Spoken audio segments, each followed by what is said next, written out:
හා යාළුවනේ ආදරේ මුල් පාඩම සොබා දහමට අනුව අද මම ඔයාලත් එක්ක කතා කරන්න හිතුවා. ඊට කලින් සත්‍යවාදී සිළු දෙනා සඳුන් ලොස් දැම්මම සබ්ස්ක්‍රයිබ් කරලා එමු නේද?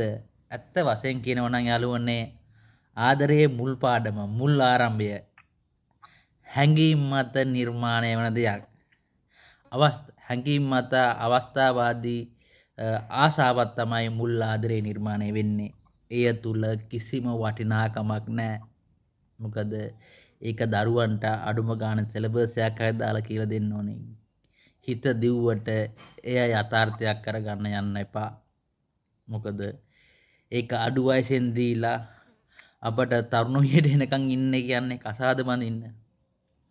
මොකද ඕවයි තියෙන ගැඹුර අධ්‍යයනය කරලා ආදරය කියන වටිනාකම සිත තුළට එන නම් අවුරුදු 20 පයින්කම් ඉන්න ඕනේ. 20ට කලින් ආදරය කරලා ලව් කරන්න කියන්නේ කසාදයකට ගියොත් එම ඒ තුල කිසි වටිනාකමක් නැහැ. ආත්මార్థකාමී මිනිසු කොට්ටාසයක් තමයි 20න් පහළ ඉන්නේ. එතකොට නව යෝනියෙත් එහෙමයි, කොල්ලොත් එහෙමයි, කෙල්ලොත් එහෙමයි. දෙන්නෙක් අඩු වයසෙන් එකතු වුණොත් කෙල්ල බලනවා කෙල්ලට ඕන විදිහට කොල්ල තියාගන්න. කොල්ල බලනවා කොල්ලට ඕන විදිහට කෙල්ල තියාගන්න. මේ දෙක ජීවිතේට සංසන්දනය වෙන්නේ නැහැ. කොල්ලෝ කියන්නේ වෙනයි, කෙල්ලෝ කියන්නේ වෙනයි. දෙවිදිගට හිතන්නේ. එතකොට මේ දෙවිදිගට හිතන කොල්ලෝ සහ කෙල්ලෝ එක මතවාදයකට එන්න ඕනේ. ඒ මතවාදය තමයි ආදරය. එතකොට ආදරේ නොදැන ආදරය කරොත් ඔන්න ඔතන හිර වෙනවා. හිර වුණාම ජීවිතේ සම්පූර්ණ විනාශ වෙනවා.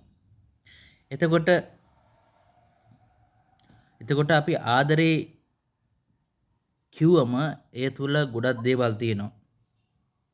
වංචාව, මිනී මැරීම, සියවදී හානි කර ගැනීම, වලි, බොරු, රැවටීම.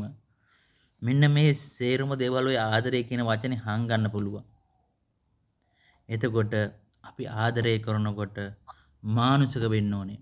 එතකොට ඔය නව යෝනියේ ඉඳලා ඔය අවුරුදු 20 පන්නනකම් කිසිම තැනක කිසිම කෙනෙක් මානුෂික නැහැ. අමානුෂිකයි. තමන්ගේ පැත්තෙන් විතරයි හිතන්නේ. අනිත් අයගේ පැත්තෙන් හිතන්නේ නැහැ. තමන්ගේ පැත්තෙන් තමන් හරි කියලා කොයි වෙලාවෙත් මමත්වයක්මත් තමයි ජීවත් වෙන්නේ.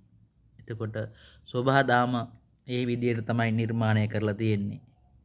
ඒ නිර්මාණය කිරීම තියෙනවා එක නෙගටිව් සහ පොසිටිව් දෙක ඇතුළත් කරලා තමයි නිර්මාණය කරලා තියෙන්නේ. එතකොට පොසිටිව් කියන එක නිර්මාණය කරලා තියෙන්නේ දුප්පත් වෙලා ඉපදුණු මේ ලෝකෙට දුප්පත් වෙලා කවුරු ඉපදුනාම ඒ අයට ඒ පොසිටිව් එක අරගෙන ජීවිතේ ජය ගන්න පුළුවන් මාවතක් තියෙනවා. එතකොට පෝසත් වෙලා ඉපදුණු අය ඒ අයට අර නෙගටිව් එක දීලා ස්වභාවිකව පල්ලෙහාට දානවා. ඒ කියන්නේ දුප්පත් අය ඊළට යන්න පුළුවන්, පොසත් අය පහළට යන්න පුළුවන්. මේක තමයි ජීවන චක්‍රය. පොසත් එකෙක් ඉහළට ගියාම දරුවෝ ටික පල්ලෙහාට එනවා. දුප්පත් එක ඉහළට යනවා. එතකොට ඔන්න මේ ආදරේ නෙගටිව් සහ පොසිටිව් ওই දෙක සංසන්දනය වීමෙන් තමයි මිනිස්සු දුප්පත් වීම සහ පොසත් වීම සහ දුප්පත්කමෙන් ඉහළට යාමට සෝභා දහම විසින් අවකාශ නිර්මාණය කරලා තියෙන්නේ. එතකොට මේ ලෝකෙට දුප්පත් වෙලා දරුවෙක් ඉපදුනාම අර පොසිටිව් එක નિરાයාසයෙන් ලබා ගන්නවා. එතකොට වැඩි හරියක් වෙන්නේ ඔය නව යෝනිය ආදරය කරන්න ගිහිල්ලා තමන්ගේ දැක්ම සම්පූර්ණ විනාශ වෙනවා. මේ ලංකාවේ සමාජයේ 100ට 90ක් 95ක් විතර නව යෝනියේ සම්පූර්ණ ආදරය කරලා කෙල්ල කොල්ල සම්පූර්ණ විනාශ වෙනවා. විනාශ වෙලා එතනින් පස්සේ තමයි ජීවිතය හදාගෙන යන්නේ. විනාශ නොවන තැනකට අපේ ආදරය හදාගන්න පුළුවන්ද? ඇත්ත වශයෙන් කියනවා නම් ඒක මිනිසුන්ට බෑ. ඒක අධ්‍යාපන ක්‍රමය හරහා සිලබස් එකක් හදලා පුංචි කාලේ ඉඳලා දරුවන්ට කියලා දෙන්න ඕනේ. මොකද මේ තුල කිසිම වටිනාකමක් නැහැ. මොකද ඒට වටිනාකමක් දෙන්න ගියොත් අපේ ජීවිතේ කොතනක හරි හිර වෙන්න පුළුවන්. මොකද දුප්පත් මිනිස්සු හිර වුණාම ඒක බල්ලට දාලා ජීවිතේ ඉදිරියට අරගෙන යනවා.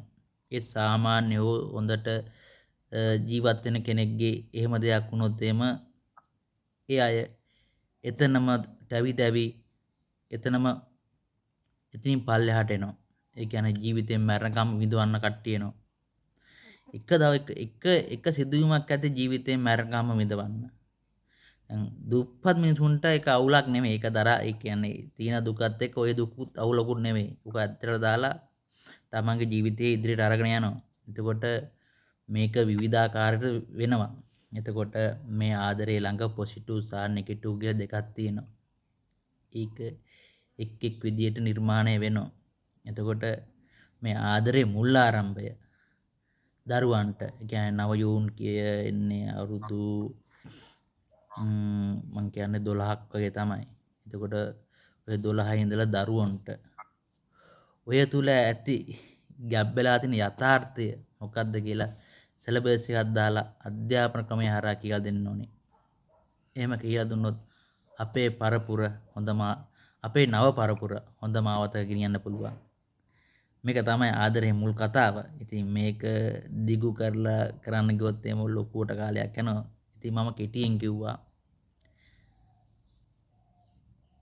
අවුරුදු 20ට අඩුවෙන් අපි ආදරය තුල ගන්න තීරණ එකක්වත් සාර්ථක වෙන්නේ නැහැ. තිත්ත වුණත් ඇත්ත මේක. එහෙමනම් ඔබට ජය.